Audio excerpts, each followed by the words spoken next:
तो सब ना एक हेडिंग दिखेगा, suit by third party to a contract.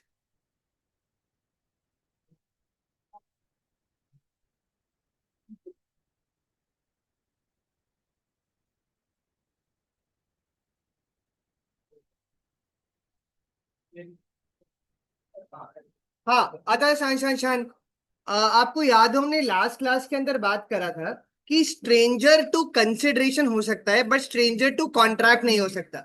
Stranger to consideration का मतलब क्या था? कि हमारे बिहाफ पर कंसिडरेशन कोई और प्रोवाइड कर सकता है, बट स्ट्रेंजर टू कॉन्ट्रैक्ट नहीं होता। इसका मतलब ये है कि सपोज एक्स और वाई के बीच में कोई डिस्प्यूट चल रहा है। डिस्प्यूट का मतलब क्या हुआ? कोई लड़ाई चल रही है। क्या ए उसके ऊपर केस फाइल कर सकता है उन दोनों के ऊपर? नहीं, उस मैटर के लिए वो उसके ऊपर केस फाइल नहीं कर सकता। और ये रूल जो है, हम ये बोलते हैं कि सिर्फ जो person who is a party to a contract can sue upon it. क्या मतलब? हाँ, जो पर्सन कॉन्ट्रैक्ट का पार्ट है सिर्फ वही केस कर सकता है, कोई और केस फाइल नहीं कर सकता। तो इसमें हम लिखिएगा द कंसेप्ट ऑफ, हाँ हेडिंग दीजिएगा suit by third party to a contract. हाँ, तो इसमें हम लिखे थे concept of stranger to consideration is valid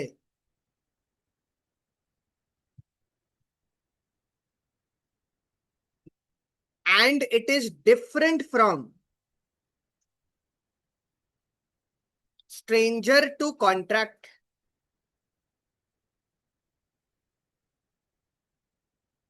from stranger to contract, and only a person who is a party to a contract, only a person who is a party to a contract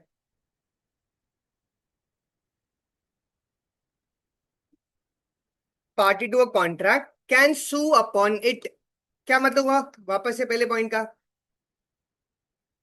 सिर्फ जो क्या है party to the contract है सिर्फ वही case कर सकता है, कोई और केस फाइल नहीं कर सकता। और इस रूल को ना क्या बोलते हैं, एक और बात ध्यान से, the doctrine of privity of contract. क्या बोलेंगे इसको? डॉक्ट्रिन का मतलब क्या बताया था मैंने? रूल्स प्रिंसिपल्स को हम डॉक्ट्रिन बोलते हैं। और प्रिविटी ऑफ कॉन्ट्रैक्ट का मतलब है सिर्फ पार्टीज टू द कॉन्ट्रैक्ट ही केस कर सकती है। कौन केस कर सकती है?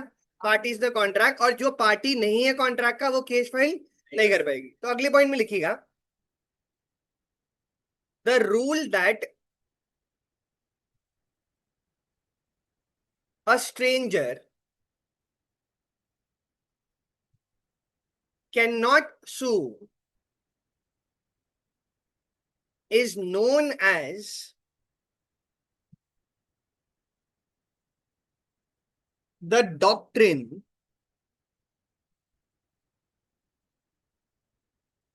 of privity of contract।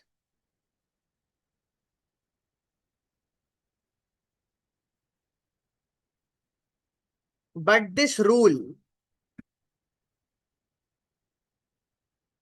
has certain exceptions। This rule has certain exceptions। इस रूल की क्या है? कुछ एक्सेप्शंस है। अच्छा, वापस से मेरी बात ध्यान से, हम लोगों ने इसमें क्या बात करी कि जो party stranger to a contract है, क्या है? स्ट्रेंजर टू अ कॉन्ट्रैक्ट है, वो उसके ऊपर केस फाइल नहीं कर सकता। जो मैंने आपको बताया था, जैसे एक्स और वाई के बीच में अगर कोई डिस्प्यूट चल रहा है तो उसके लिए एक और पार्टी ए उनके ऊपर केस फाइल नहीं कर सकती, क्योंकि स्ट्रेंजर के पास पावर नहीं है कि वो क्या कर पाए, केस कर पाए। अच्छा, एक एग्जांपल लेते हैं, मेरी बात ध्यान से सुनना। सपोज करते कंपनी है जिसका नाम है डनलप।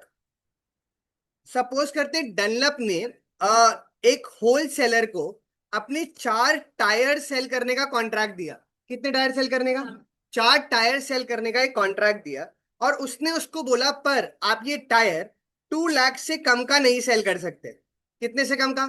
2 लाख से कम का सेल नहीं कर सकते। वापस से डनलप ने होल सेलर के साथ कॉन्ट्रैक्ट करा कि मैं आपको 4 टायर का सेट दे रहा हूं और आप कितने से कम का नहीं बेच सकते, 2 लाख का। ना आप बेच सकते हो ना आप जिसको आगे बेच रहे हो वो बेच सकता है। मेरा मिनिमम प्राइस कितना है, 2 लाख का।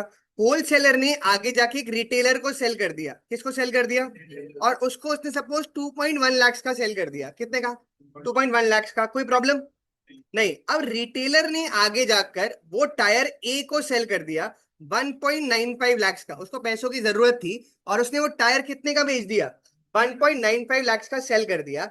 डनलप ने जाकर रिटेलर पर केस फाइल कर दिया कि आपने गलत करा, आपके साथ एक कॉन्ट्रैक्ट था कि आप कितने से कम का नहीं बेच सकते, 2 लाख से कम। क्या डनलप केस जीतेगा या नहीं, डनलप केस जीतेगा नहीं जीतेगा, हाँ। अब मेरी बात ध्यान से सुनना। क्या डनलप का कॉन्ट्रैक्ट रिटेलर के साथ था, डनलप का कॉन्ट्रैक्ट तो होलसेलर के साथ था। तो अगर डनलप को केस डालना भी था तो किस पर डालना था, होलसेलर पर। होलसेलर आगे जाके किस पे डालता, रिटेलर पे डालता। पर डनलप डायरेक्टली रिटेलर पर केस नहीं डाल सकता क्योंकि वो स्ट्रेंजर टू कॉन्ट्रैक्ट है। क्या है, स्ट्रेंजर टू कॉन्ट्रैक्ट, और स्ट्रेंजर टू कॉन्ट्रैक्ट को केस फाइल करने के राइट्स नहीं होते। हाँ जी। बट हमने एक लाइन लिखी है अभी, इस रूल की कुछ एक्सेप्शन है। क्या है, हाँ, एक्सेप्शंस का क्या मतलब, पहले बहुत बारी आ चुका एक्सेप्शन वर्ड। हाँ, उस केस में स्ट्रेंजर भी केस फाइल कर पाएगा। कौन केस फाइल कर पाएगा, स्ट्रेंजर। तो इसमें आप लिखिएगा अगले पॉइंट में, in the following cases, in the following cases even a stranger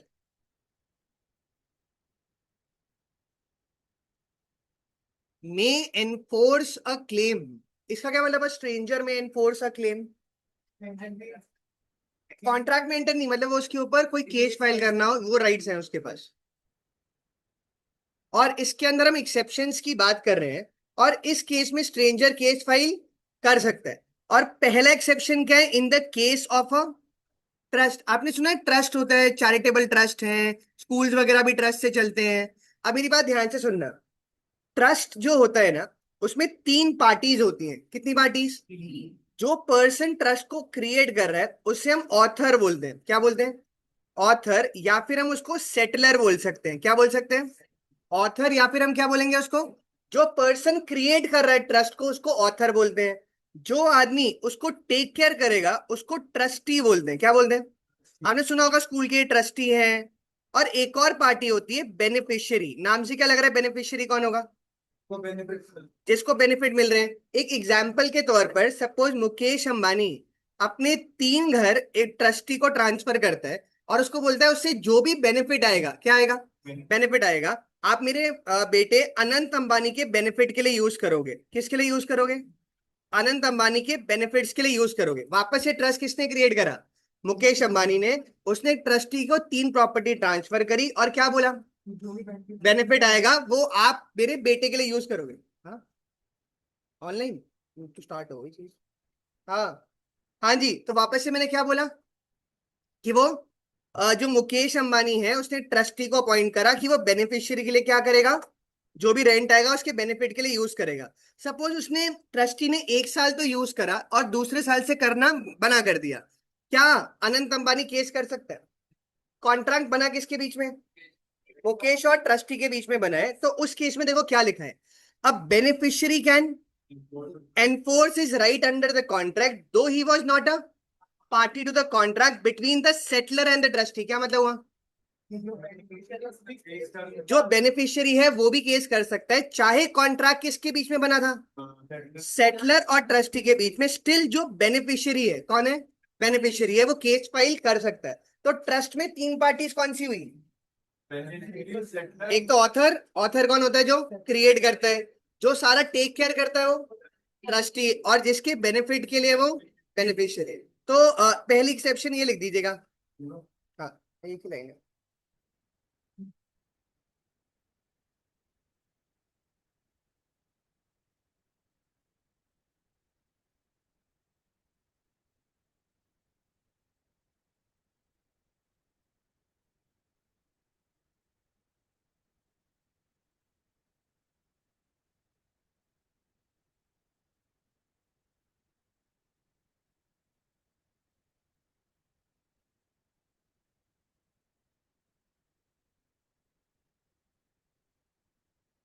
हाँ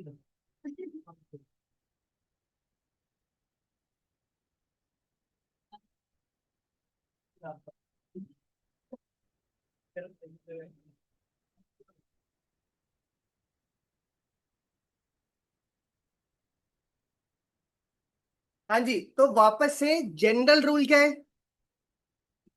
जनरल रूल क्या बोलता है? जो भी पार्टी स्ट्रेंजर टू कॉन्ट्रैक्ट है वो उसको एनफोर्स नहीं करा सकती। बट इसकी पहली एक्सेप्शन ये है कि कौन एनफोर्स करा सकता है? बेनिफिशियरी एनफोर्स करा सकता है। चाहे कॉन्ट्रैक्ट किसके बीच में बना, ट्रस्टी और सेटलर के बीच में बना, उससे फर्क नहीं पड़ता, बेनिफिशियरी उसको क्या करा सकता है? एनफोर्स करा सकता है। लिख दिया पहला। हाँ, अब सेकंड पर आइएगा। इसमें लिखिएगा in case of family settlement.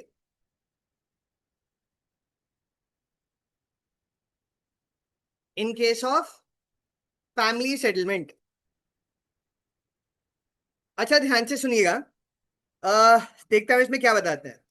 तो आपको पता है कुछ टाइम पहले मुकेश अंबानी और अनिल अंबानी जैसे भाई थे, वो साथ में काम कर रहे थे, फिर बंटवारा हो गया था। हाँ, तो उस बंटवारे को हम क्या बोलते हैं भाई? फैमिली सेटलमेंट हुई। उस फैमिली सेटलमेंट में उन दोनों ने ये डिसाइड करा कि वो अपनी मदर को हर महीने की महीने फॉर एग्जाम्पल 2 करोड़ रुपए ईच देंगे। वापस से मैंने क्या बोला? मुकेश अंबानी और अनिल अंबानी के बीच में कॉन्ट्रैक्ट हुआ कि अगर उनको अपनी मदर को हर महीने कितने रुपए देने हैं? 2 करोड़ रुपए ईच देने हैं, ठीक है। सपोज 3 महीने दिया, 4 महीने दिया, 5 महीने दिया, 6 मंथ से देना बंद कर दिया। क्या उनकी मदर उन पर केस कर सकती है? इसको पढ़ के बताना। कॉन्ट्रैक्ट किसके बीच में था? मुकेश अंबानी और अनिल अंबानी। बट अगर फैमिली सेटलमेंट हो रहा है, क्या हो रहा है? तो जो भी पार्टीज टू द कॉन्ट्रैक्ट ना हो, जैसे कि मदर, वो भी उस कॉन्ट्रैक्ट को एनफोर्स करवा सकती है। क्या करा सकती है? दोनों पॉइंट में कॉमन चीज है कि कॉन्ट्रैक्ट बेनिफिशियरी के मतलब किसी के बेनिफिट के लिए हो रहा है। किसके लिए हो रहा है? तो जिसके बेनिफिट के लिए हो रहा है, क्या वो केस कर सकता है? हाँ। तो इसमें आप लिखिएगा in case of family settlement में, if the terms of the settlement are in writing,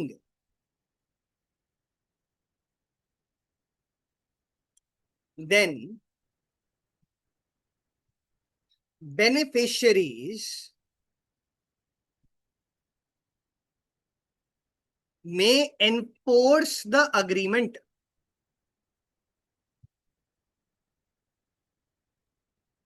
beneficiaries क्या कर सकते हैं? एनफोर्स कर सकते हैं। और ये एग्जांपल लिख दीजिएगा। ये एग्जांपल मैंने आपको दिया, बताइए कोई क्या लिखा है? कितना अग्री करा पैसे देने के लिए? But later on they denied to abide by it, मतलब मना कर दिया। क्या उनकी मदर केस कर सकती है? हाँ, ये एग्जांपल लिख दीजिएगा। लिख दिया एग्जांपल।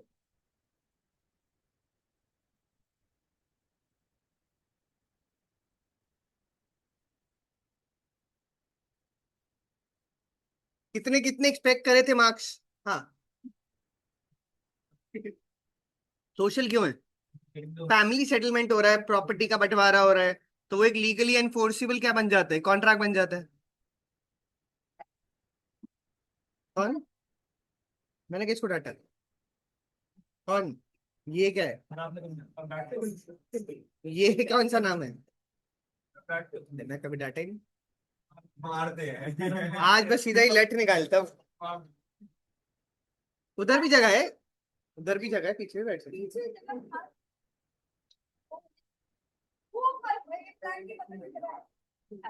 बेचारे का गोरा आदमी को ब्लैक बोल रही है।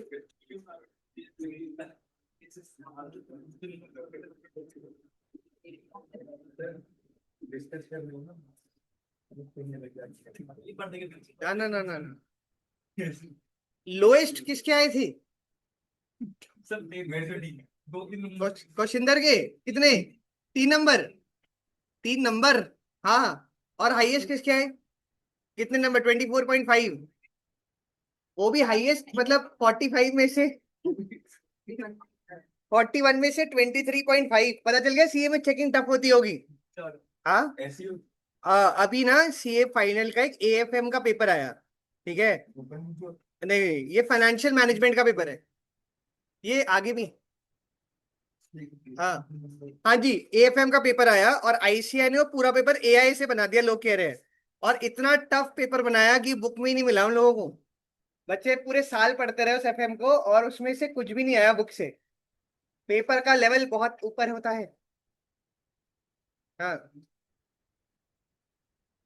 सब फॉर्म भर चुके हैं ना। अब तो गलती हो गई।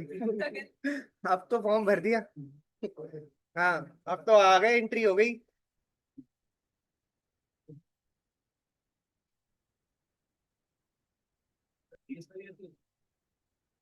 सीएस जो डबल ईटी है ना, वो हल्का सा टफ करा है, मतलब पहले से हल्का सा। जब एग्जीक्यूटिव में आओगे ना, ये आपका जो 100 नंबर के पेपर ही तो बोले हैं उन्होंने। हाँ, नहीं वो तब 200 था डबल ईटी, आपके टाइम से ही चेंज है। मतलब स्टार्ट हुआ है ये अभी वाले टाइम से स्टार्ट हुआ है, उसमें भी वही है। हाँ, पहला पेपर ज्यादातर इजी बनता है, थोड़ा आपका सेकंड होगा ना टाइम। अच्छा, थर्ड पॉइंट पर आइएगा। हाँ, थर्ड लिखिएगा, in case of certain marriage contract slash arrangements, in case of certain marriage contract slash arrangement. अच्छा, अब सुने सुने, अब ध्यान से। इस एग्जाम्पल में भी देखना क्या बेनिफिशियरी के बेनिफिट के लिए हो रहा है, नहीं देखे। एक लिखा क्या है, mister X wife deserted him for ill treating her, क्या मतलब? मिठाई खिलाई। हाँ, डिजर्ट करा मतलब छोड़ दिया, क्योंकि वो उसको ढंग से ट्रीट नहीं कर रहा था। अब mister x promise his wife father that he will treat her properly और एल्स पे मंथली अलाउंस। वापस से क्या हुआ कॉन्ट्रैक्ट में, ध्यान से। मिस्टर एक्स ने अपनी वाइफ के फादर के साथ कॉन्ट्रैक्ट करा कि वो उनको ढंग से ट्रीट करेगा अपनी वाइफ को, और अगर नहीं करा तो वो हर महीने की 1 लाख रुपए देगा। फॉर एग्जाम्पल कितने रुपए देगा?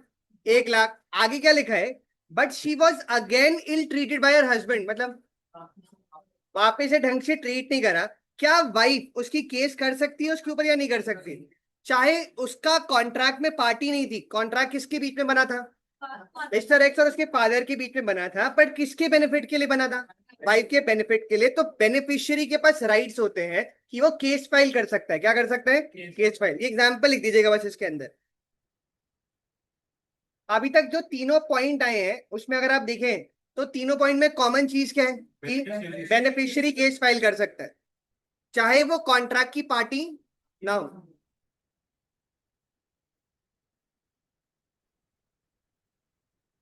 ये भी 7 मार्क का क्वेश्चन था पेपर में, स्ट्रेंजर टू कॉन्ट्रैक्ट। अभी हमने उसकी तीन सारे ही साथ मत प्यार। आते हैं ना साथ में, ये बड़ा कंसिडरेशन में 2-3 टॉपिक्स है 7 मार्क का। नो कंसिडरेशन, नो कॉन्ट्रैक्ट, उसमें तो 2-4 नंबर का नेगेटिव मार्क नेगेटिव। होती ना, क्या है सिर्फ लॉ और मैनेजमेंट, तुम भाई, बाकी सब में है। तुम भाई, बाकी सब तो इनका सब्जेक्टिव है ना। अब तो सब्जेक्टिव हो गया इको। पर का इको में इनकी बैंड बजेगी। इको में बहुत हो तो जाएगी, पर अब सिलेबस है। पहले डबल ईटी के अंदर इको में सिलेबस कम था, अब पढ़ना पड़ेगा आपको। कॉन्फिडेंस कंपार्टमेंट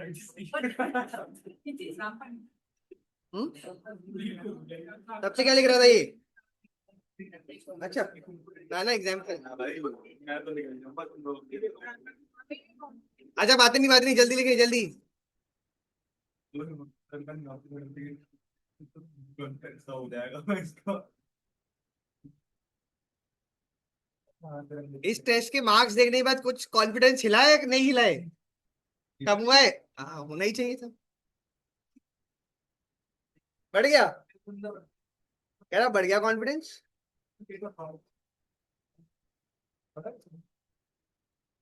90% कौन कौन बोल रहा था आएंगे टेस्ट में? पीछे प्राची प्रार्थना इन दोनों ने बोला था 90% आएंगे। नहीं नहीं, वो भी आने वाला है। कोर्ट में पास हूँ। हाँ, वो भी अब रिजल्ट आने वाला होगा। अगले हफ्ते आ रहा है। मजे हो गई।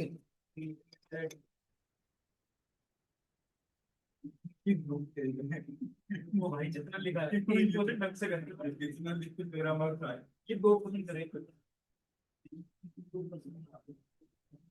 लिख दिया।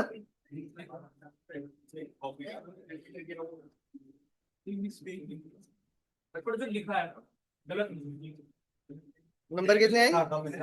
नंबर फुल मिले जो तो लिखा सर क्योंकि इसके 2-3 क्वेश्चन ऐड करे थे अच्छा, राइट तो हुआ क्या ना एक्चुअली वो एक्चुअली ऐसा हुआ अच्छा, अब फोर्थ पॉइंट का हेडिंग दीजिएगा।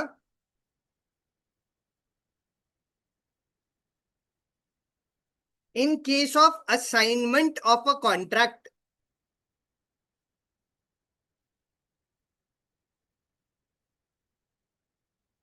अच्छा मेरी बात सुनिएगा। असाइनमेंट वर्ड का मतलब होता है कि आप अपने राइट्स किसी और को दे रहे हो। क्या मतलब है इसका? आपने राइट्स आपने किसी और को दिए। जैसे फॉर एग्जाम्पल, एक्स ने एक प्रॉपर्टी थी एक्स की, जिसमें उसको वाई से रेंट मिल रहा था। क्या मिल रहा था? रेंट मिलता था। वो रेंट के राइट्स उसने अपने फ्रेंड ए को असाइन कर दिए। किसको असाइन कर दिए? प्रॉपर्टी बेची है, नहीं सिर्फ क्या राइट्स असाइन करे? रेंट लेने के। सपोज वाई ने 2 महीने से रेंट नहीं दिया, क्या एक केस कर सकता है उसके ऊपर? कर सकते कर सकता है। क्या वो पार्टी टू द कॉन्ट्रैक्ट है वाई और एक्स के बीच में? नहीं, वो सिर्फ एक क्या है? बेनिफिशियरी है, जिसको हमने राइट्स क्या करे हैं? असाइन करे हैं, और वो भी केस फाइल कर सकता है। तो इसमें हम लिखिएगा, सारे रूल वही वाले हैं। तो इसमें हम लिखिएगा, नहीं नहीं नहीं, सही बात है। लॉ के पेपर में लॉ लिखाना बहुत हो गया है वैसे तो इसमें आप लिखिएगा, when the benefits when the benefits under a contract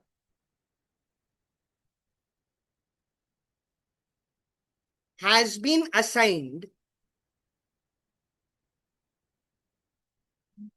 comma, the assignee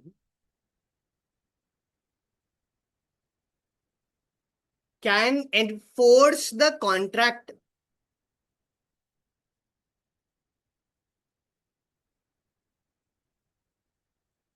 but it should not involve personal skill। इस लाइन का मतलब क्या है? क्या जो पर्सनल स्किल के राइट्स आप असाइन कर सकते हो किसी और को? नहीं। ये एग्जाम्पल लिख दीजिएगा, कोई बताए एग्जाम्पल में क्या है?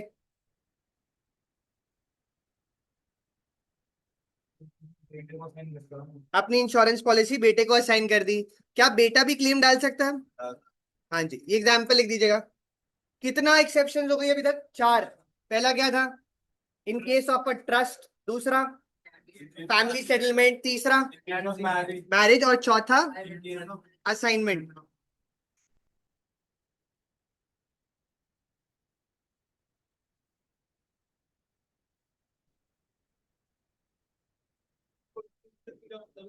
आप किसी को, जैसे अगर शाहरुख खान को किसी जगह पर जाकर परफॉर्मेंस देनी हो, क्या वो उसको अपने पर्सनल स्किल असाइन कर सकते हैं? मेरा बेटा कर देगा ये काम? नहीं, पर्सनल स्किल्स के काम असाइन नहीं हो सकते। अगर शाहरुख खान को किसी मूवी में एक्टिंग करनी है, क्या बोल सकता है मैं असाइन कर रहा हूँ अपने बेटे को ये काम? नहीं, पर्सनल स्किल के काम असाइन नहीं होते।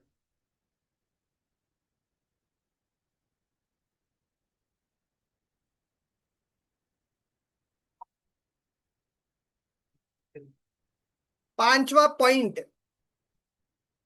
अक्नॉलेजमेंट और एस्टॉपल।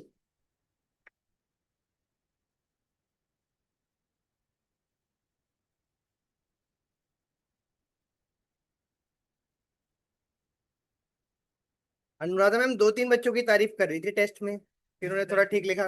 नहीं, वो तुम्हारी नहीं है। नहीं पागल है ऐसा करने लगे हाँ, अच्छा, पांचवा पॉइंट में लिखिएगा अक्नॉलेजमेंट और क्या? एस्टॉपल। एस्टॉपल का मतलब प्रिवेंटेड होता है। क्या होता है? प्रिवेंटेड। अच्छा मेरी बात ध्यान से सुनिएगा। सपोज करते हैं, एक्स ने अपना हाउस वाई को सेल करा। अरे गया। अरे ये तो पता था टूटी हुई, तुम्हें जान के बिठाया बच्चों ने। वो दोनों जानते थे टूटी हुई चेयर है। संडे भैया को बोल दो। आज स्ट्रेंजर टू कॉन्ट्रैक्ट है। अरे ये भी, इसमें भी कुछ, ये जान के गिरा रहे हैं तुम्हें, ये जान के गिरा रहे हैं। संजय भैया को बोल दो। हाँ, ये कैसे बुला रहे हो इसको? हाँ। हाँ, अक्नॉलेजमेंट और एस्टॉपल। अच्छा मेरी बात सुनिएगा, ध्यान से ध्यान से। अच्छा, एक्स ने अपना हाउस वाई को बेचा 5 करोड़ रुपए का। कितने का? 5 करोड़। ये पैसा एक्स के पास जाएगा या वाई के पास?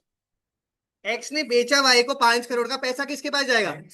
अच्छा अब सुनिए, आप ध्यान से। अच्छा पीछे शांत शांत शांत।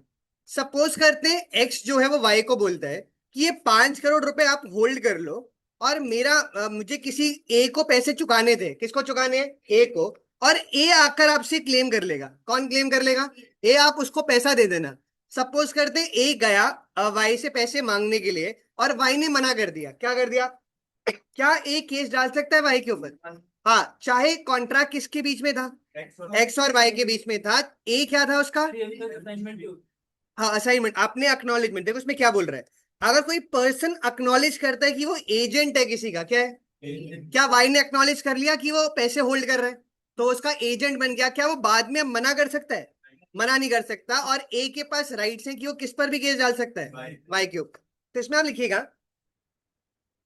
Where a person acknowledges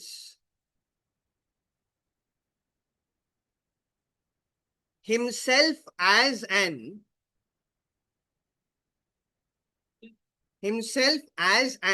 agent of a third party, then it results in a binding obligation.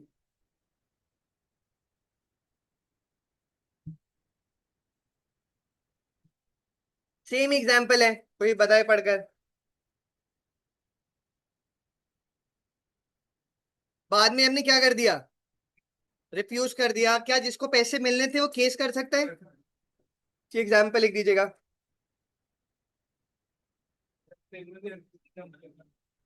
हाँ, अगर आप लिखो, मतलब अगर एक 7 पॉइंट है, 2 या 3 में एग्जाम्पल लिख दो तो सही है। हाँ, सर अब आप जो सिर्फ सेक्शन लिखने के नंबर नहीं है, नहीं आगे का भी लिखना है उसके साथ साथ। सर आप तो पेपर लोगे ना, अभी नहीं, कॉन्ट्रैक्ट के बाद।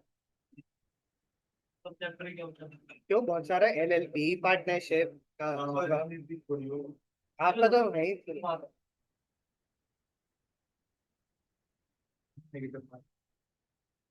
भाई तू तो दो लगा रहा बैठ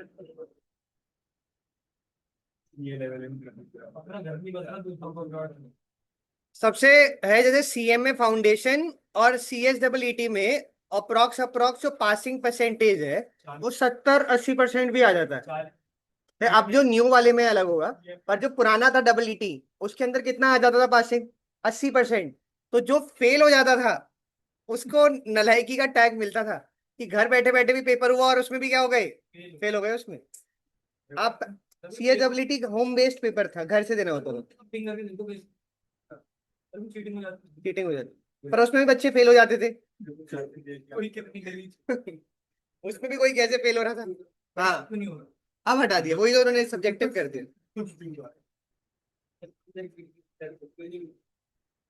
लिख दिया।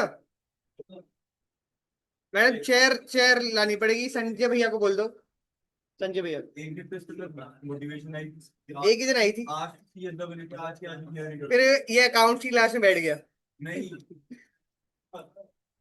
हाँ, ये सीएस के बच्चों की कंप्लेंट आ रही है। कौन कौन सीएस में है इधर? एक, उनके घर वालों के कॉल वॉल आ रहे, बच्चे घर जाके अकाउंट्स नहीं पढ़ते। हाँ, और कौन है सीएस वाले? 2 इधर हो गए, और भी तो थे। हाँ, अकाउंट्स की प्रैक्टिस। हाँ, सर अभी धीरे धीरे ना घर वालों के कॉल आने लग गए। अब पेरेंट टीचर मीटिंग बुलानी पड़ेगी। हाँ, कि वो घर जाके अकाउंट्स की प्रैक्टिस नहीं कर रहे। सीएस वालों का आ रहा है। फिर मैं सही बताऊं 4 दिन में निपटा इसको उठा। अच्छा, सर घर पे कॉल करता हूँ सिर्फ अकाउंट से अकाउंट पढ़ता हूँ। तो बाकी टाइम और लॉ नहीं पढ़ रहा ना फिर। आगे पढ़ता हूँ अकाउंट पढ़ता हूँ आगे कौन पढ़ता है। अच्छा, छठा पॉइंट लिखिएगा, in case of covenants running with the land,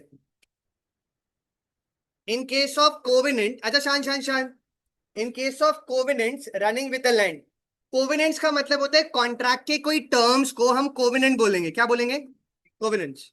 अच्छा मेरी बात अब सुनिएगा, सपोज करते हैं, एक एग्जांपल लीजिए, तो जगह मिल गई, हाँ, सपोज करते हैं ए जो है वो बी को अपनी प्रॉपर्टी बेचने की बात कर रहा है, किसकी बात कर रहा है, हाँ, थोड़ी जगह बना देते हैं इनके लिए,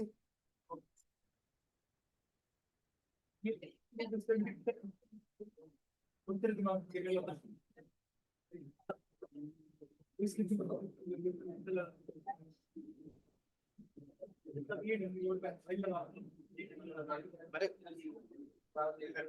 हाँ जी, अब सुनिएगा, अच्छा शान शान शान शान, सपोज करते हैं जो ए है वो बी को अपनी प्रॉपर्टी बेचने के राइट्स कर रहा है, एक एग्जांपल क्या होता है, ए ने बी को क्या बोला, वो अपनी प्रॉपर्टी बेच रहा है, सपोज करते हैं ए का जो प्रॉपर्टी सेल कर रहा था वो दो लैंड्स एक साथ थे, क्या थे, वो पार्ट ए अपने पास रख रहा था और पार्ट बी क्या कर रहा था, आगे बेचने की बात कर रहा था।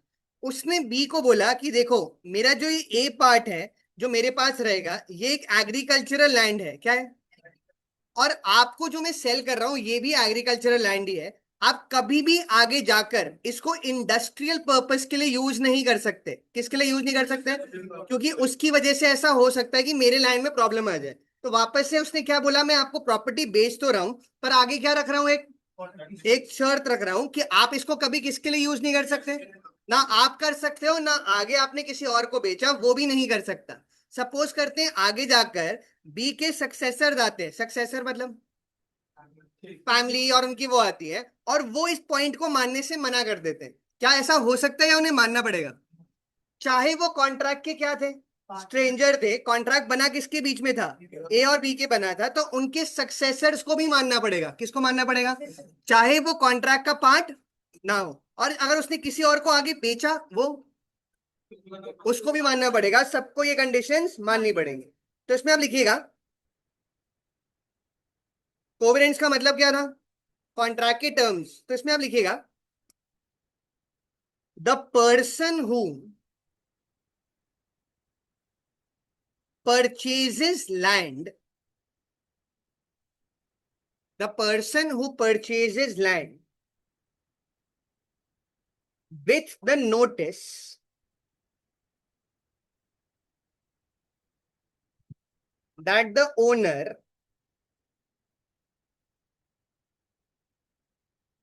is bound by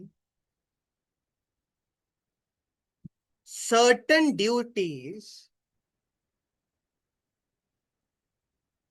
then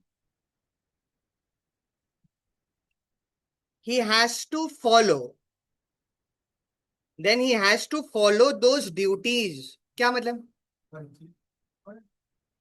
कोई परचेज हो कुछ भी हो, अगर फॉर एग्जांपल ए ने बी को भेजा तो उसके बाद तो बी की लैंड में जो करे। ना ना ना ऐसा नहीं होता, आप कभी कभी कंडीशन रख सकते हो, चलिए कोई वाला एग्जांपल होगा ना रिटेलर और हाँ उस किसी भी तरीके से आप ऐसे कंडीशन रख सकते हो, अगर आपको कंडीशन नहीं माननी है तो खरीदो ही मत हो जगह को। हाँ जी, कितने पॉइंट हो गए, 6, और सातवां लिखेगा उसके बाद, contracts entered through an agent, किसके थ्रू, ये कौन था एजेंट जो मैंने आपको बताया था, देखते हैं आप क्या बताते हैं, ये क्या खुल गया,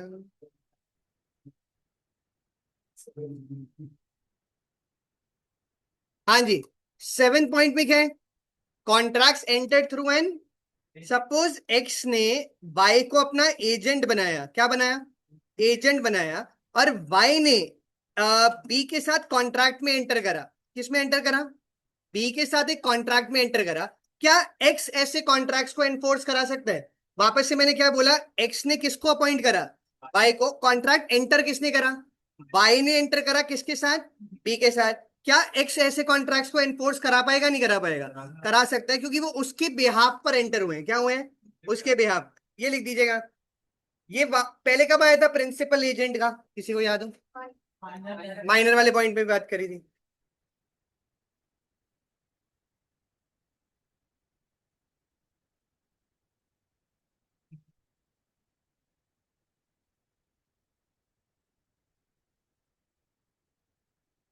अगला टेस्ट का बोला मैंने?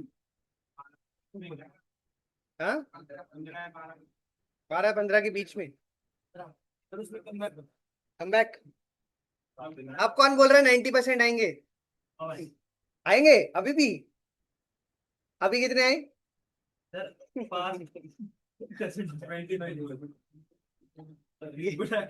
ये होगा एकदम कम बैक। 90। भी कह रहा है मैं तो मेरे को समझ आ गया तो वही चलेंगे लोग। हाँ।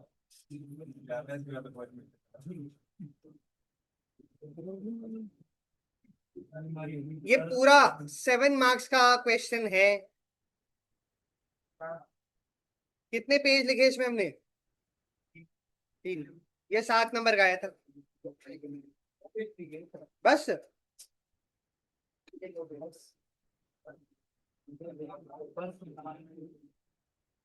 अब हम कितने से कितने सेक्शंस कर चुके सारे? 1 से लेकर कितने हो गए? 25। अब अगली हेडिंग लिखेगा, अगली यूनिट।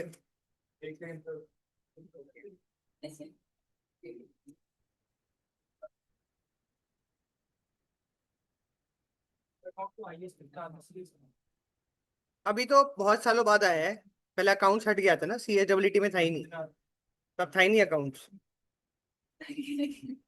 सर ये हमारी अगली वाली देखी बात है मैं 12th ही हो समा सीएस दी है समा अच्छा, तो सब लोग एक हेडिंग दीजिएगा, वॉइड अग्रीमेंट्स। हाँ, अगला एक मेन हेडिंग दीजिएगा, वॉइड अग्रीमेंट। बातें नहीं आ रहे, ये मैडम बातें करे जा रही हैं। हाँ जी, वॉइड अग्रीमेंट्स आप हेडिंग दीजिएगा। और इसमें जो सेक्शंस कवर होने वाले हैं वो 26 से लेकर 30 तक के सेक्शंस कवर करेंगे इसमें। ओ हाँ, वॉइड अग्रीमेंट्स था क्या, हमने क्या बात करी थी? हाँ, वॉइड अब इनिशियो है जिनको हम कोर्ट में एनफोर्स नहीं करा सकते, उसको हम वॉइड अग्रीमेंट्स बोलते हैं। क्या बोलते हैं? और इनके बारे में हम डिटेल में बात करेंगे। और अब पहला उसके अंदर लिखेगा, agreements in restraint of marriage, section 26। 36 पे टेस्ट है, याद है ना? हाँ, पहला लिखिएगा, अग्रीमेंट्स इन रिस्ट्रेंट। रिस्ट्रेंट का मतलब, ये जानवी जी पीछे बात है। हाँ हाँ, रिस्ट्रेंट का मतलब रोकना। तो अगर आप किसी को शादी करने से रोकते हो तो ऐसा अग्रीमेंट वॉइड हो जाएगा। क्या हो जाएगा? वॉइड। तो जैसे यक्ष के टेस्ट में कितने आए? 3 नंबर। मैं बोलूं बेटा नंबर तो ऐसे नहीं लें कि शादी करो कभी, ठीक है? इसके लिए मैं आपको 500 रुपए देता हूं कि आप जिंदगी में कभी शादी मत करना, तब अलग बात है। नहीं करना, रोकना, वो वॉइड नहीं है, ठीक है? वॉइड है रोकना, ठीक है? तो अगर कोई किसी के साथ अग्रीमेंट करे कि आप कभी शादी मत करना, इसके लिए मैं आपको 501 रुपए दूंगा, क्या ये अग्रीमेंट वैलिड होगा या वॉइड होगा? हाँ, ये अग्रीमेंट क्या हो जाएगा? वॉइड। उसकी कोई लीगल वैलिडिटी नहीं होगी। तो इसमें आप लिखिएगा। अच्छा, कोई इसको बताए, क्या माइनर को रोक सकते हैं? शादी करना हाँ हाँ हाँ हाँ, उसका रोका ही गया है, पर किसी मेजर को नहीं। तो इसमें आप लिखिएगा, हाँ, एवरी अग्रीमेंट, इसमें आप लिखिएगा every agreement in restraint of marriage, every agreement in restraint of marriage of any person other than minor is void।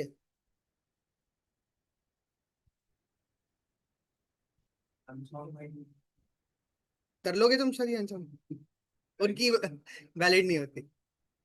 अच्छा, और ये अच्छा, एग्जाम्पल में बताइए क्या लिखा है? They've entered into an agreement with that they will pay 50,000 to Abhay if he does not marry anyone. ऐसा agreement valid होगा या void होगा? Void. ये लिख दीजिएगा example. रेडी हो? हरकत तो नहीं लग रही वाली तुम्हारी पर? ना ना ना, इसको फोन चेक करके फिर आप देख। हाँ वही मैं कह रहा हूँ, हरकतें तो हमारी नहीं है। इसके व्हाट्सएप और इंस्टाग्राम अगर चेक हो जाए तो दूसरी बात होगी कि आप सैटरडे तब पता चलेगा। ये तो सबसे ज्यादा रेडी है, सबसे ज्यादा रेडी यही हो रहा है। या तो बुरा वाला ब्रेकअप हुआ है इसका, हुआ है ना, देखा? भाई को फर्क का पड़ता है पढ़ा तो हाँ ये एग्जाम्पल लिख दीजिएगा। सौरभ सर को बड़ा ब्रेकअप से फर्क पड़ा था, मैडम से हो गया था, तब सर ने अल्कोहल पीना स्टार्ट करी थी। अरे वो उन्होंने बाइक की पीछे की सीट हटा दी थी अपनी, या जो कबीर सिंह देखी है, हाँ वो सर ने पहले ही कर दिया था। अरे मुझे याद है वो ड्रिंक करके आए एक बार, सौरभ सर मैम से ब्रेकअप हो गया, तो हम कॉलोनी में बैठे थे, तो वो होती है क्या बोलते हैं उसको, थली बैठ होती है घर के उधर, वो वहां से नीचे गिर गए पीकर। फिर मैंने उनको घर बार पहुंचाया, ये सब करा। सच्ची सच्ची, ठीक है, हद से ज्यादा ड्रिंक कर ली सर ने। अरे पर गलती पे सर की थी। सौरभ सर ने ना मैडम को, जो उनकी वाइफ है, उनको सपना दिखा दिया कि मैं 4 साल में सीए कंप्लीट कर लूंगा और शादी कर लूंगा फटाफट से, ठीक है। और उनकी बड़ी बहन भी थी, मतलब उनकी शादी नहीं हुई थी, और अभी सीए 4.5 साल लेता था तब, कितना टाइम। और उन्होंने क्या बोल दिया, 4 साल। तो जैसे ही 4 साल कंप्लीट हुए, मैडम ने बोला अब तो शादी करो, ठीक है। और सौरभ सर बोले अभी तो मेरा सीए हुआ ही नहीं है, बहन है बड़ी, तो उन्होंने बोला ना ना ना, आप तो शादी करनी पड़ेगी। फिर वो नहीं माने तो ब्रेकअप हो गया।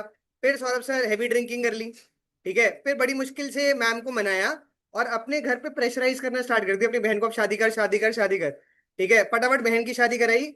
और कितने टाइम का गैप होना चाहिए घर में, एक शादी हो दूसरी शादी हो, मतलब तो खर्चा वर्चा लगता है। उन्होंने 4 महीने में शादी कर ली सौरभ सर ने। हाँ, कहा जो मर्जी हो, घर वाले डेट में जाए किस में जाए मुझे कोई दिक्कत नहीं है। हाँ यार मुझे कोई दिक्कत नहीं है, हाँ। और ये शादी वादी करी फटाफट। पर इसके बाद से पीना छोड़ा नहीं, पीते तो अभी भी है। हाँ नहीं, अब तो एक बारी हम लोग एक शादी में किसी के गए थे, उधर क्या हुआ, सौरभ सर उस टाइम पर थोड़ा कम पीते थे, ठीक है। तो हमने उनको एक एक के साथ बिठा दिया जो बहुत ड्रिंक करते थे, एक और सर थे। तो वो उनके साथ, सौरभ सर फ्लो फ्लो में ज्यादा पी गए, ठीक है। मतलब जनरली कहते हैं मिक्स नहीं करनी चाहिए ड्रिंक को, तो उन्होंने काफी सारी ड्रिंक को मिक्स मिक्स करके पी लिया और कुछ खाया नहीं। अब उसके बाद सर खड़े हुए, ठीक है, गिरने लग गए।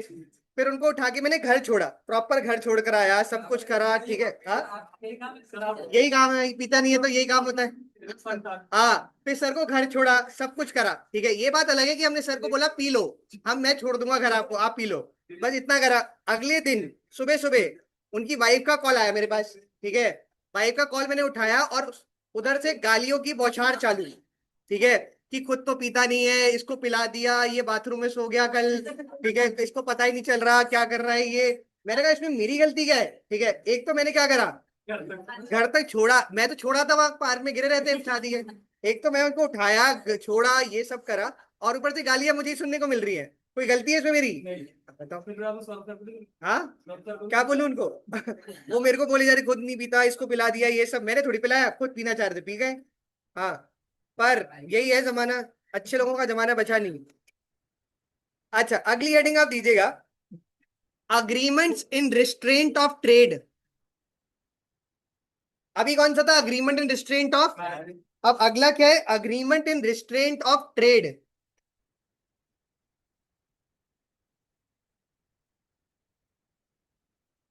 अच्छा ट्रेड का मतलब इधर क्या, मेरी बात ध्यान से, आप किसी को भी कोई बिजनेस करने से मना नहीं कर सकते, क्या करने से, कोई बिजनेस करने से मना नहीं कर सकते, कोई प्रोफेशन करने से मना नहीं कर सकते, कोई भी ट्रेड करने से मना नहीं कर सकते। अगर मना करा तो वो अग्रीमेंट वॉइड हो जाएगा, क्या हो जाएगा। अगर मैंने आपको बोला कि आप जिंदगी में सीए सीएमए मत करना, उसके लिए मैं आपको 101 रुपए देने के लिए तैयार हूं, ठीक है, क्या ये अग्रीमेंट वैलिड होगा या वॉइड होगा? वॉइड क्यों? थोड़ा पैसा बढ़ा नहीं, ऐसा कोई भी अग्रीमेंट अगर एंटर होगा तो वो क्या हो जाएगा, वॉइड, उसकी कोई लीगल वैलिडिटी नहीं। तो इसमें आप लिखिएगा पहला पॉइंट, एन अग्रीमेंट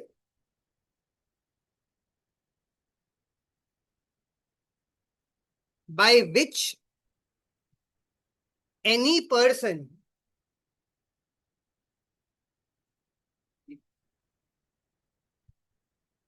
सब, हाँ।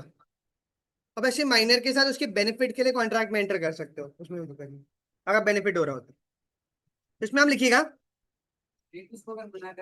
नहीं वो गलत है, हाँ।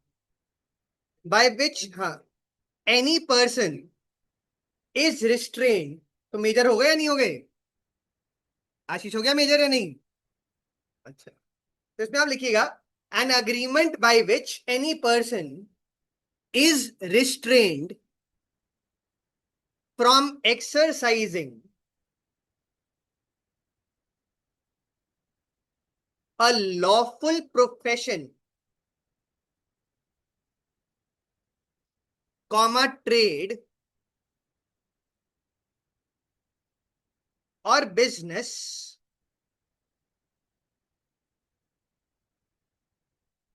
is to that extent void। यार आपने किसी को क्या करने से मना करा?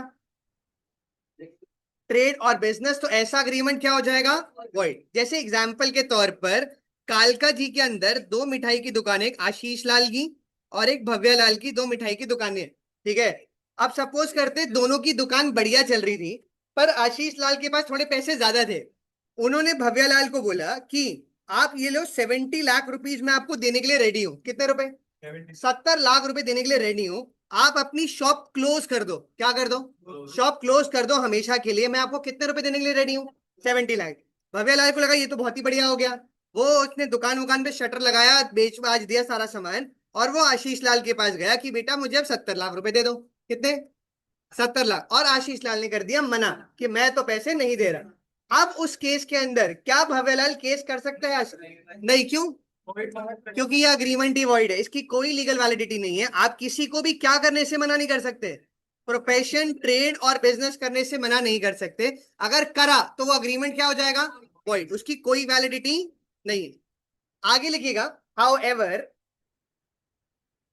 This rule, how ever this rule has certain exception, ये तो हर जगह ही आता है। How ever this rule has certain exception. अच्छा मेरी बात सुनिएगा ध्यान से। सपोज करते हैं रोड के ऑपोजिट एक iQuest करके इंस्टीट्यूट है, ठीक है, और मैं उसको परचेज कर लूं, मैं उसकी गुडविल खरीद लूं। क्या खरीद लूं? गुडविल। सपोज करते हैं उसकी गुडविल जितना प्राइस था वो तो दिया, 20 लाख रुपए और दे रहा हूं उसकी गुडविल के। किसे? गुडविल के। अब इसको पढ़कर बताएं, क्या मैं उसे रोक सकता हूं कि बिजनेस मत करना? जनरल रूल क्या है? आप किसी को बिजनेस करने से मना नहीं कर सकते, बट इस रूल की कुछ क्या है? एक्सेप्शन। और पहली एक्सेप्शन है कि अगर आप किसी की क्या खरीद लो, गुडविल खरीद लो, तो आप उसको सिमिलर बिजनेस करने से मना कर सकते हो with in specified local limits. But वो लिमिट्स भी क्या होनी चाहिए? रीजनेबल होनी चाहिए। अगर मैं उनको बोल दूं अब iQuest मैंने परचेज कर लिया, गुडविल खरीद ली, पूरी इंडिया में आप सेम काम नहीं कर सकते। अब नहीं, क्यों? सर वो आपकी कोई लिमिट नहीं होती ना। और ये रीजनेबल लिमिट नहीं है। क्या नहीं है? पर अगर मैं बोलूं कालका जी में आप 2 साल तक सेम काम नहीं कर सकते, ये रीजनेबल। हाँ, ये लिमिट्स क्या लग रही है? रीजनेबल। तो अगर कोई अपना क्या सेल कर रहा है? गुडविल सेल कर रहा है, और फिर अग्री कर रहा है कि वो क्या नहीं करेगा? सिमिलर बिजनेस नहीं करेगा with in specified local limits, तो ऐसा अग्रीमेंट क्या हो जाएगा? वैलिड हो जाएगा। क्या हो जाएगा? वैलिड। बस ये लिमिट्स क्या होनी चाहिए? रीजनेबल होनी चाहिए। अगर मैं डोमिनोज की गुडविल खरीद लूं, ठीक है, क्या उसको रोक सकता हूं कि पूरी इंडिया में आप सेम काम नहीं कर सकते? नहीं, लॉजिकली सोचो। डोमिनोज खरीदा, डोमिनोज का ऑल ओवर इंडिया प्रेजेंस है, तो अगर मैं उसकी गुडविल खरीद रहा हूँ, क्या मैं उसे रोक सकता हूँ 1-2 साल तक आप सेम काम नहीं करोगे? तो रीजन रोक सकता है उसका बिजनेस इतना बड़ा। हाँ, सिमिलर बिजनेस करने के लिए रोक रहा हूँ। मैंने उसको बोला डोमिनोज आप सिमिलर बिजनेस पिज्जा का नहीं कर, मैं भी फॉर एग्जांपल एक रेस्टोरेंट का चेन ही हूँ, और मैं उसको वो कर रहा हूँ, हाँ, तो उस केस के अंदर क्या होगा? मैं उसको रोक सकता हूँ कि आप सिमिलर बिजनेस नहीं करोगे। तो इसमें आप लिखिएगा, हाँ, मैं नहीं, वो भी रोक सकता हूँ कि आप सेम काम नहीं करोगे। क्या नहीं करोगे? पर तब मैं गुडविल उनको दूंगा, मतलब मेरा तो सेम काम भी नहीं है, मैं क्यों मना करूंगा उनको? हाँ, पर अदरवाइज आप रोक सकते हो, कोई भी हो, सिमिलर काम करने से रोक सकते हो। आपसे सिमिलर की बात नहीं हो रही, जो वो काम कर रहे हैं उससे सिमिलर की बात हो रही है। हाँ, उनका जो है मेरे से सिमिलर नहीं है, हाँ ना, कुछ नहीं। तो इसमें आप लिखिएगा, first point, where a person sells goodwill of a business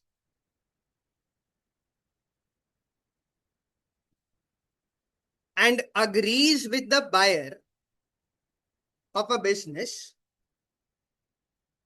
and agrees with the buyer not to carry on similar business within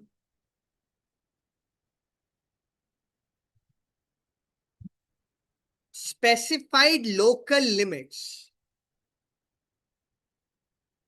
is valid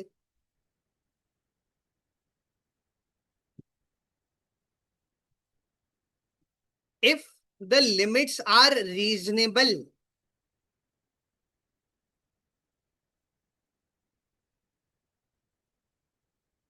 क्या होगा? क्या परचेज करा आपने उनका? गुडविल खरीदा। मैंने बोला सिर्फ बिजनेस नहीं, एक्स्ट्रा क्या दिया उसका? गुडविल का भी पैसा दिया। तो आप उसको सिमिलर बिजनेस करने से क्या कर सकते हो?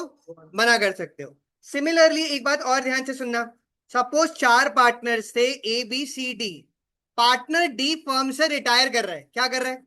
रिटायर कर रहा है। क्या ऐसा अग्रीमेंट एंटर हो सकता है डी के साथ कि आप सेम काम मत करना 2 साल तक, उसके लिए मैं आपको 30 लाख रुपए दे रहा हूं?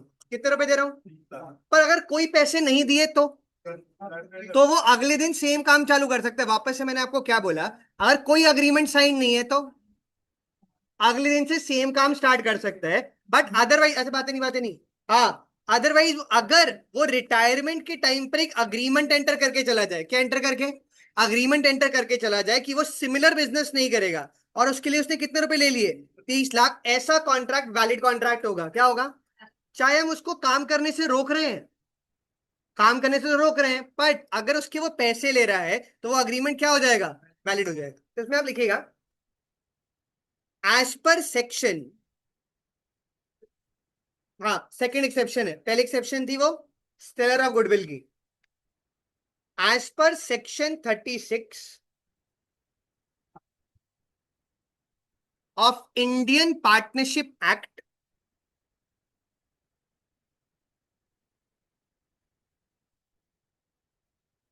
इसमें आप लिखिएगा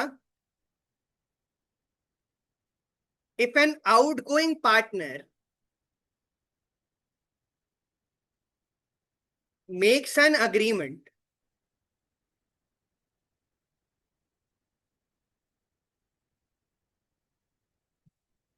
with continuing partners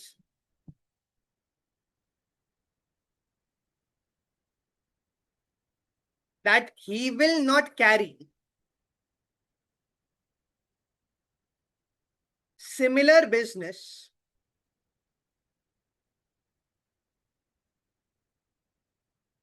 within a specified period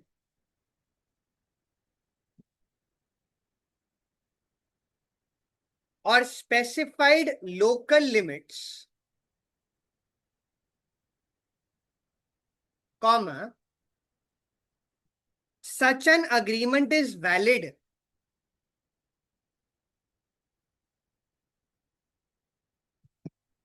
if the restrictions are reasonable. क्या मतलब? वापस से, कौन सा पार्टनर जो फर्म छोड़कर जा रहा है वो एक अग्रीमेंट में एंटर कर सकता है कि वो सिमिलर बिजनेस ना करे। ये अग्रीमेंट वैलिड होगा अगर वो लिमिट्स वगैरह क्या है? रीजनेबल है। क्या है? रीजनेबल। अच्छा, जैसे सौरभ सर और मैं जैसे पार्टनरशिप में है, क्या हम ऐसा अग्रीमेंट में लिखवा सकते हैं कि जब तक हम पार्टनरशिप में है तब तक हम सिमिलर काम कहीं और नहीं खोल सकते?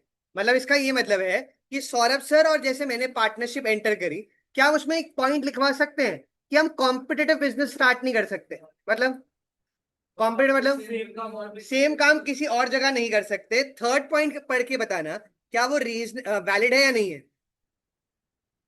कौन सा सेक्शन ऑफ आईपीए? आईपीए क्या है? हाँ, अब पता है क्या लिखा है? जब तक अग्रीमेंट पार्टनरशिप चल रही है तब तक क्या अग्रीमेंट कर रहे हैं कि हम किस में एंटर नहीं करेंगे? कॉम्पीटिंग बिजनेस में। ऐसा अग्रीमेंट क्या हो जाएगा? वैलिड हो जाएगा। ये थर्ड लिख दीजिएगा पूरा। कंटिन्यू मतलब जो चल रहे हैं फर्म में, जैसे सौरभ सर में पार्टनर है, और आउटगोइंग क्या होगा, जो फर्म छोड़कर जा रहा है। जैसे अगर रिटायर हो रहा है, ठीक है, तो उसको हम क्या बोलेंगे, आउटगोइंग पार्टनर। तो अगर एक आउटगोइंग पार्टनर अग्रीमेंट एंटर कर कर जाए कि मैं सेम काम नहीं करूंगा, इसके लिए मुझे 15 लाख रुपए दे दो 2 साल के लिए, ये वैलिड होगा या नहीं होगा, वैलिड। और अगर कंटिन्यूइंग पार्टनर्स आपस में अग्रीमेंट करें कि हम कॉम्पिटिटिव बिजनेस में एंटर नहीं करेंगे, तो वो भी वैलिड होगा। ये थर्ड लिख दीजिएगा। इतना सारा टेस्ट में आएगा आपका MCQ ना ना। अब होंगे असली मजे। सर हमें पता कैसे लगेगी कैसे इसमें नहीं आ रहे तो उसमें भी नहीं आएंगे, ये ध्यान रखना। तुक्का नाम की चीज होती है। अभी आज हम 27 28 तक आ जाएंगे, और और अगले हफ्ते तक टेस्ट लगी जल्दी आ सकता है। आज क्या ट्यूसडे, रात को बजरंग बली के दोस्त सैटरडे को हमारा खत्म हो जाएगा 36 तक। अगली सैटरडे इस सैटरडे, हाँ ट्यूसडे टेस्ट होगा, अरे नेक्स्ट क्लास या मंडे, मंडे होगा टेस्ट। मंडे को क्लास मंडे क्लास से पहले आपकी 12:30 क्लास होती है ना। हाँ तो इको तो इजी है। तरीकों का टेस्ट हमें तो बताया अपने आप बोल रहे हैं वो इको का टेस्ट है ही नहीं। बोला हाँ तो दोनों ले लेंगे। नहीं हो पाएगा सर हाँ? अकाउंट अकाउंट यही हुआ था सर ब्रेक कभी लॉ में नहीं आता अकाउंट का एक दिन पहले रख दिया था ये बहाना। तो बात अभी आ गए हाँ लिख दिया, लिखो लिखो जल्दी जल्दी। पर अकाउंट्स भी मिलेंगे, अभी मैम ने लॉ का चेक करा, अकाउंट्स वही चेक हो गए हो रहे हैं। अभी सर वो एक शीट गया वो एक अच्छा कितने हमने एक्सेप्शन लिख लिया, 3। पहला क्या था, गुडविल परचेज करा, दूसरा आउटगोइंग पार्टनर, और तीसरा कंटिन्यूइंग पार्टनर्स का। अब चौथे पॉइंट पर आइएगा। अच्छा मेरी बात सुनिएगा, चौथा पॉइंट लिखिएगा सर्विस अग्रीमेंट। चौथा पॉइंट लिखिएगा सर्विस अग्रीमेंट। अच्छा मेरी बात सुनिएगा, अगर कोई आपके यहाँ जॉब कर रहा है, क्या आप उसे रोक सकते हैं जब तक आप मेरे यहाँ जॉब करें कहीं और नहीं करेंगे? ऐसा अग्रीमेंट वैलिड होगा या नहीं होगा? हाँ तो वो अग्रीमेंट वैलिड हो जाता है। ऐसे अग्रीमेंट्स को क्या बोलते हैं, सर्विस अग्रीमेंट। तो इसमें आप लिखिए, जैसे अगर फॉर एग्जांपल आपने सीए कर लिया और आप जाकर रिलायंस में जॉब कर रहे हो, क्या रिलायंस वाले अपने ऑफर लेटर में लिखते होंगे कि आप इस टाइम पर आप कहीं और जॉब नहीं कर सकते? पर क्या वो ये रोक सकते हैं कि हमारी जॉब छोड़ने के बाद आप कहीं और नहीं करोगे? नहीं नहीं, वो क्या हो जाएगा, वो वॉइड हो जाएगा। तो इसमें आप लिखिएगा an agreement of service, fourth, an agreement of service by which the employee binds himself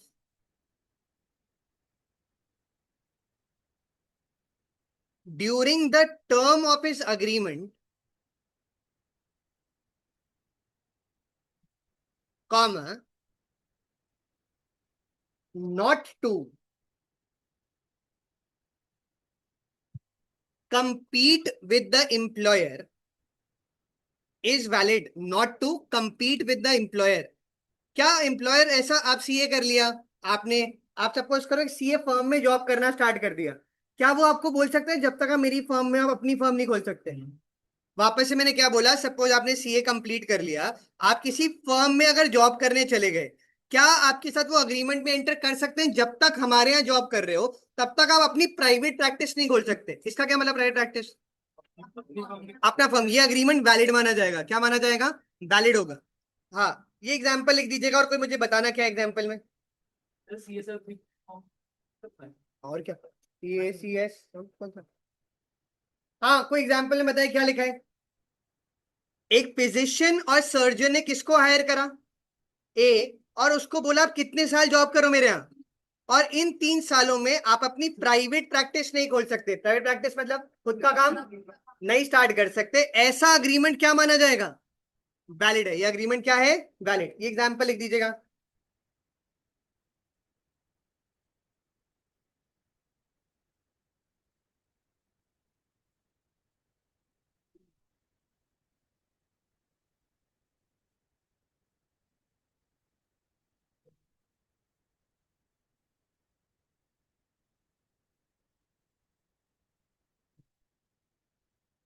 और पीछे बातें। अब अगला टेस्ट का सिलेबस बढ़ाना पड़ेगा लग रहा है। हाँ, थोड़ा सिलेबस बढ़े तो मजा आए। नहीं आ रहा। मजा तो तभी आएगा। किसके मजे की बात करें? आपको लॉ का रजिस्टर में आधा एक पेज तो भर ही चुका है। इंडेक्स भरा है। अभी इंडेक्स भरा है। हम तो पहले लेटर लिखा। डॉट मार के अब तो मैंने कुछ मैंने पनिशमेंट की बात करी थी। नहीं पनिशमेंट आपने बोला ही नहीं। दूर अभी बोल देते अगले टेस्ट के लिए कि नहीं इसी के लिए। ना। अब ये टेस्ट कितने मार्क्स का था? 41। और जिसके भी 60% से कम आए हैं। हाँ, अरे जिसके भी 60% से कम आए हैं उनके लिए एक होमवर्क है। ये पूरा पेपर, ठीक है, आप फिर से कर कर आएंगे। ठीक है, ये पूरा पेपर आप फिर से कर कर आएंगे और अगली क्लास में मैं चेक करूंगा। हाँ, ठीक है, फिर से करा पूरा। हाँ, सबके लिए ही हो गया। ये 41 का 60% कितना है? सभी है उसमें, मतलब एक भी बचा नहीं। ठीक है, तो आपको ये पेपर करके फिर से है, थर्सडे का मैंने आपको टाइम दिया और थर्सडे वाली क्लास से पहले चेक करूंगा। और जिस वो वापस घर, उसको वापस घर भेज देंगे। सर ये पनिशमेंट अच्छी है सर। अच्छी है, अच्छी पनिशमेंट है। ये तो करेक्ट है। इसमें बहुत पनिशमेंट हाँ, पहले ही मैंने आपको बता दिया है। आपका होमवर्क थर्सडे का मैंने आपको दे दिया है होमवर्क। गाने का। हाँ जी, कितने पॉइंट हो गए? 4। हाँ, आएगा आएगा आएगा आएगा, दिन आएगा। अच्छा, अभी तक हमने जनरल रूल क्या पढ़ा? कि आप किसी को भी ट्रेड बिजनेस प्रोफेशन करने से मना, पर कब कर सकते हैं? पहला, और आपने गुडविल परचेज करी। दूसरा, आउटगोइंग पार्टनर है। तीसरा, कंटिन्यूइंग पार्टनर है। और चौथा, सर्विस अग्रीमेंट्स में। पांचवा उसके बाद आप लिखिएगा सोल सेलिंग अग्रीमेंट्स।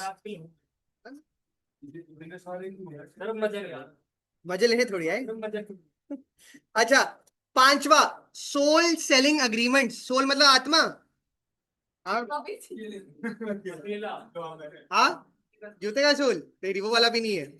अच्छा, अगर कोई पर्सन बोले, सपोज, सुनो सुनो, रिलायंस किसी मैन्युफैक्चरर के पास आए और उसको ये बोल दे जो भी आप प्रोडक्शन कर रहे हो, क्या जो भी आपकी टोटल प्रोडक्शन है वो मैं परचेज कर लूंगा। ठीक है, क्या ये अग्रीमेंट वैलिड होगा या वॉइड होगा?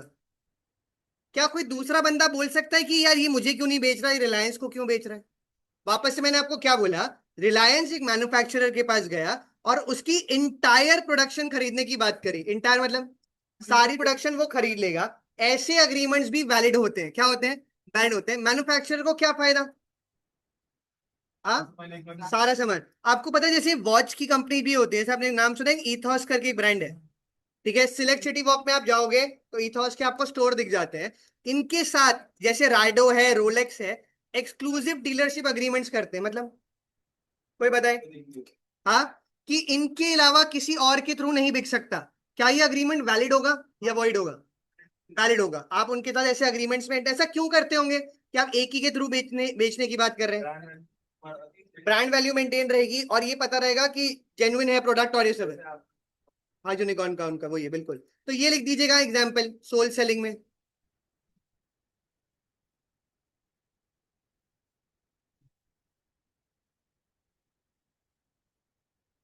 वो कितने की आती है रोलेक्स? हाँ, पर वो मतलब हाँ,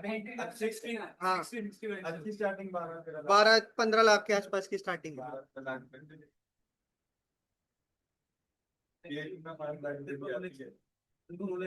क्या चीज? अच्छा, हाँ, ओके, होनी भी चाहिए। अच्छा, एग्जाम्पल लिख दीजिएगा।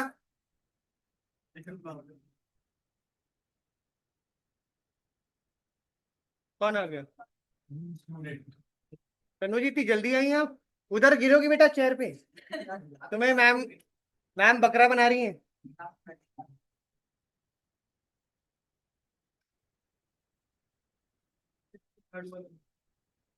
अभी उड़ती उड़ती खबर आ गई है मेरे पास।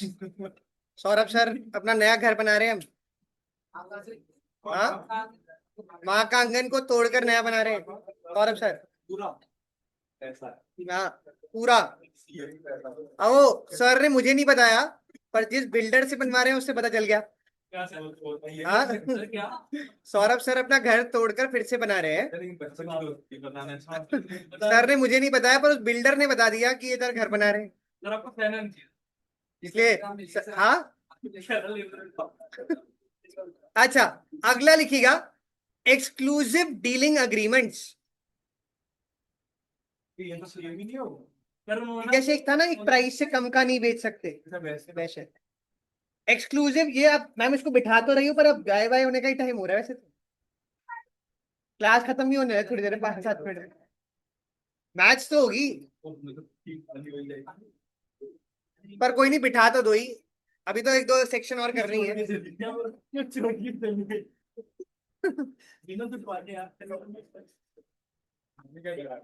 तेरा भी नहीं है तेरा भी नहीं है शहर और शर्म साथ में नहीं जाता मैडम।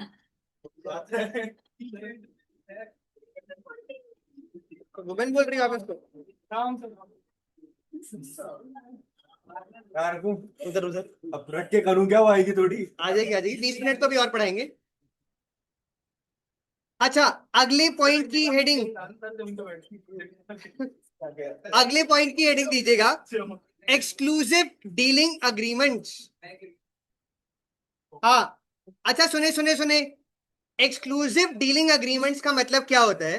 क्या एक सेलर ये अग्री कर सकता है, अब बायर से बात कर ले कि आप इस प्राइस के नीचे नहीं बेचोगे, क्या ये अग्रीमेंट वैलिड होंगे? जैसे बीएमडब्ल्यू फॉर एग्जांपल अपने सारे जो भी उसके रिटेलर्स वगैरह है उनसे बात कर ले कि आप ये कार 50 लाख की नीचे की नहीं बेच सकते, क्या ऐसे अग्रीमेंट वैलिड होगा या नहीं? आती आती हाँ X1 58 57, हाँ 58 के, पर वो क्या होता है जब वहां जाते हैं तो वो डिस्काउंट वगैरह दे देते हैं, उन पर आ जाते हैं। हाँ जी, तो ऐसे अग्रीमेंट्स क्या होंगे? ये वैलिड कॉन्ट्रैक्ट्स हैं, ये लिख दीजिएगा।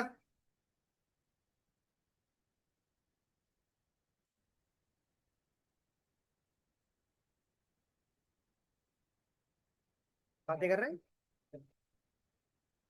हाँ जी, हाँ हाँ, नहीं नहीं, लिखना ही है और क्या। फिर अगली हेडिंग पर आइएगा।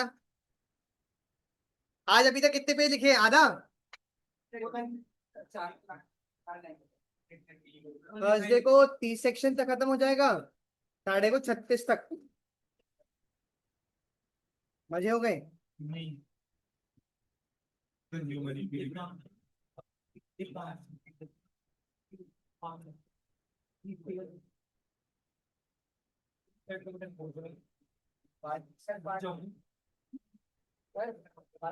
बीजेपी बताया था।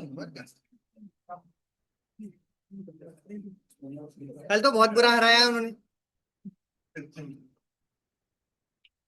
सौरभ सर हमारे आम आदमी पार्टी सपोर्टर है, और रोहित सर शायद कांग्रेस सपोर्टर है। कांग्रेस सर रील डालते हैं कांग्रेस वाली, फेवर वाली। विशाल सर भी बीजेपी सपोर्टर।